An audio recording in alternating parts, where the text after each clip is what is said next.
schools, sporting and community groups have one more day to join the National Redress Scheme, or they'll be named and shamed. 2 years after the Royal Commission into institutional responses to childhood sexual abuse, organisations could lose their charity status and face further financial penalties. Lynn has built a good life, but it's been hard won. She was sexually abused as a child in the Jehovah's Witness Church. Trying to get justice has been an ongoing battle since I was a kid, and just really been amplified by the Australian Royal Commission. So the last 2 years has been very, very hard. But it started with optimism.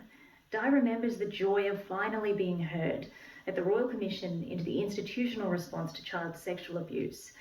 She heard then that there'd be a national redress scheme to counsel, compensate and apologise to more than 60,000 survivors. It was just not very long after that I realised they could have the choice of opting in.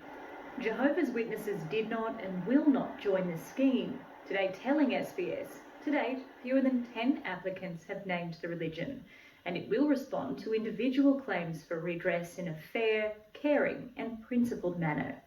Free legal services aiding survivors say it means no compensation for at least 500 other people who have named institutions but won't sign on.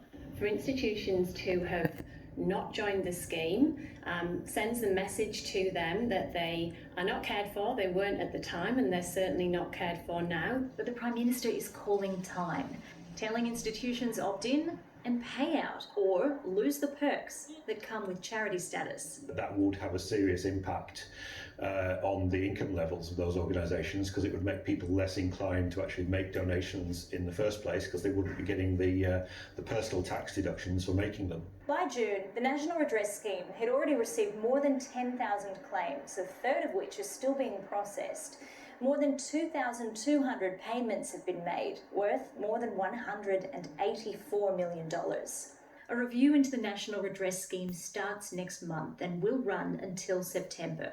Camille Bianchi, SBS World News.